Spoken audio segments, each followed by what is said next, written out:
What up guys, and welcome back to another Fusion TV SC2 cast. My name is Mox and joining me as always is the one and only Fusion Helly. How's it going, man?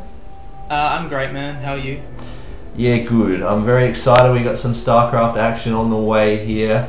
This replay was actually sent in to us at our email address, which is in the description below this video.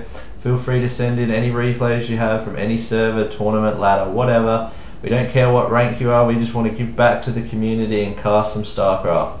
So spawning here in the bottom side of the map is the red Terran player TranceHD, and his opponent, the person who sent in this replay, is the purple Protoss player WPWPbox, and we believe they are both platinum players on the North American servers.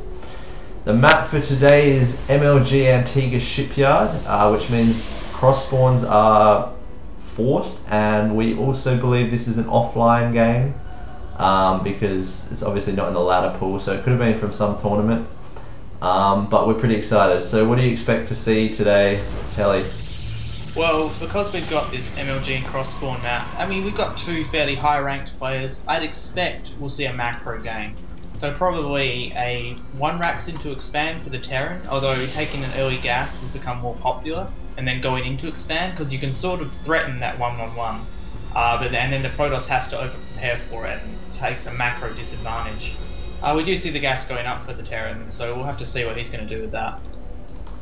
And we do see in the chat there that this is in fact a tournament game, so it could have been a Zeke tournament or something like that. So there is something on the line here for these players, and they're going to hope to be playing at their best, but both appear to be opening quite standard with the gateway first for Box, and it looks like he's going to throw down a cyber now.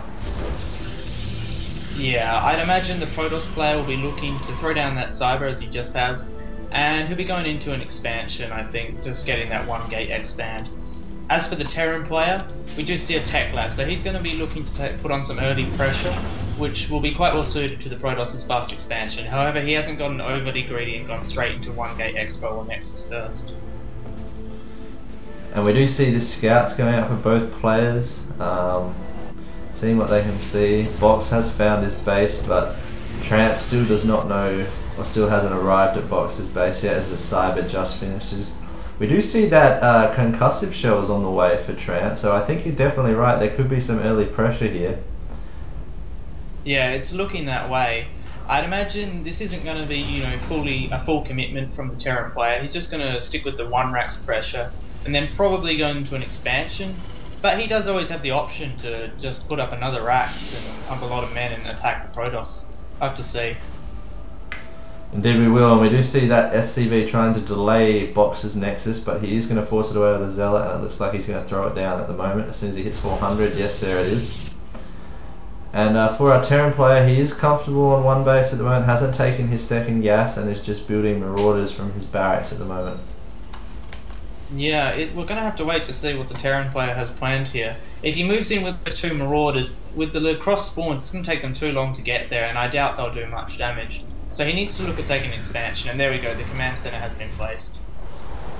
Indeed it has. So just while we're waiting for this little battle to eventuate, we will hope to be casting the SCA Clan League as the Marauders push that Stalker away, which is on Thursday night. We're not quite sure what we're casting yet, but feel free to tune into our stream, and hopefully we can bring you some more exciting StarCraft games.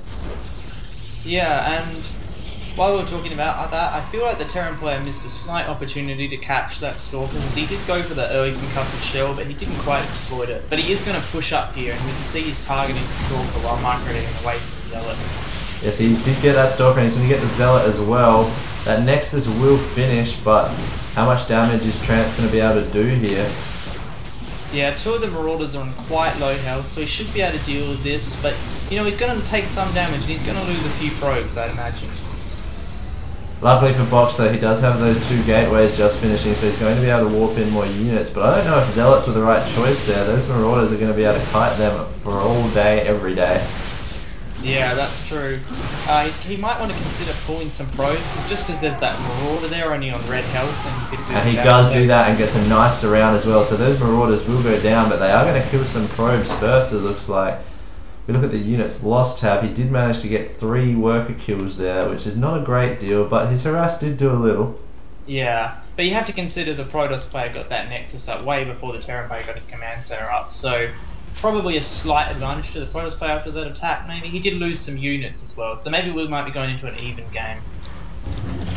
We do see 4 more racks on the way for our Terran player Trance as his orbital just finishes and is floating its way over to his natural. We also see Stim on the way now, so he could be looking to hit some sort of 2-base timing push maybe.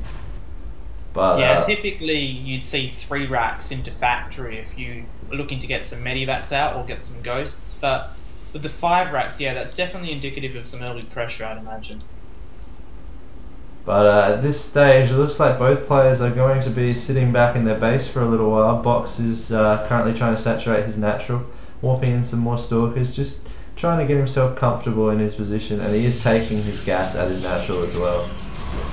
Yeah, and the Terran player's throwing up that factory, so I think what we're going to see is quite marine heavy push from the Terran player with medivacs, because we can see he's got 2 reactors as well as 3 tech labs, so we have a lot of marines and a lot of marauders and some medivacs. He's going to hit a nice time against the Protoss after the early damage he did. So as we wait for this game to develop a little bit, we just need to watch, because I think Trance is going to have to stop his production here. He has gotten supply blocked. That depot is about to finish, but if he was trying to hit an exact timing, that would slow him down just a little. Yeah, we can see he's got the SCVQ to build supply depots. He may need a second one to start building them, because now he's got 5 racks worth of production. Yes, indeed, and we do see the robotics facility on the way for Box. Looking to get those Colossus out maybe, or some Immortals to deal with the Marauder pressure. Yeah, I would think he needs to opt to get at least 1 Immortal, because the pressure may hit him before the Colossus. Plus the factory's already up, and it looks like he's going to start the starport. Yeah, so he'll have plenty of Vikings if the Colossus do come. So I think he should get 1 Immortal at least. And we do see a reactor going down on the factory. I wouldn't be surprised to see him switch that with one of the barracks. Or it might actually be for the starport, actually. Yeah, that's probably more likely. Once he scouts that robotics, if there is Colossus coming, which it... Oh no, we don't know yet. Then he may want to consider a second starport. And yeah, there are Colossus coming. We do see 1 Immortal on the way as the Terran player is starting to move out. His +1 has just started, but Stim and Combat Shield have both completed. We do see another gateway on the way for the Protoss player, about to finish now. Will he be able to hold this push? He does have 1 Immortal, he needs to chrono boost out another, and then I think he should be fine. It's interesting that the Terran player isn't waiting for those medivacs. He might want to consider that. Just having 2 medivacs will make quite a big difference in this fight, and the Colossus aren't going to be out in time. As they do push up... The Terran player does push up the ramp now and is kiting those Zealots back, but I think Box has with the high ground, has the superior army here. We do see a Stim going up, the Zealots are dying, but I don't know if Trance has enough men. The Immortal does go down, but it has done a lot of damage, although the second one pops out, and that is going to die quite quickly. These men doing a lot of damage here for Trance. I really think if he had those medivacs, he might have actually been able to push up and win, but because he doesn't, he can't afford to Stim much more. He is doing a nice job though, he's doing a lot of probes, and a slight Immortal in this rally does cost that second ability. So he's doing some good damage with this push, considering, you know, he hasn't overly invested to it. He's still got his starport up, and he's still on 2 bases, so he's doing quite well, I think. We do see a Colossus about to finish from that robotics facility.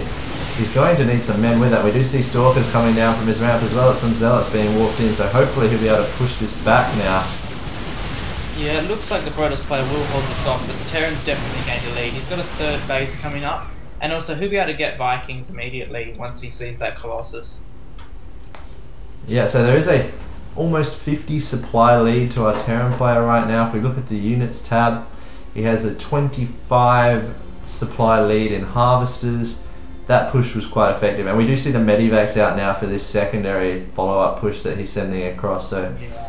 I think this is going to be a much stronger push, and it'll be interesting to see what happens. I don't think Box is going to be able to hold this. No, well, he's got that 1 Colossus out, but when you have those Colossus, you need the more gateway units to buffer them. Otherwise, the Terran player can just pick it off very quickly with Stimmed Marines and Marauders. So yeah, I think he's not going to be able to hold off this push. And as the engage begins, he just does not have enough units. I don't think those units are going to come up and Stim. And and snipe that Colossus if they wanted to. There it goes. The force fields from the sentries are almost useless. And I think Trance is going to win here. We're not seeing a GG soon. Yeah, well, there is a second Colossus, but yeah, it's not going to work out. So there is a 80 supply lead for our Terran player now. He is just well ahead, and there is the GG. Very well played from the Terran player Trance. Unfortunate for Box, but it was an interesting game for the short time it lasted. So once again, for Fusion TV, my name is Mox, and I'm Fusion Heli. And thanks for watching, guys.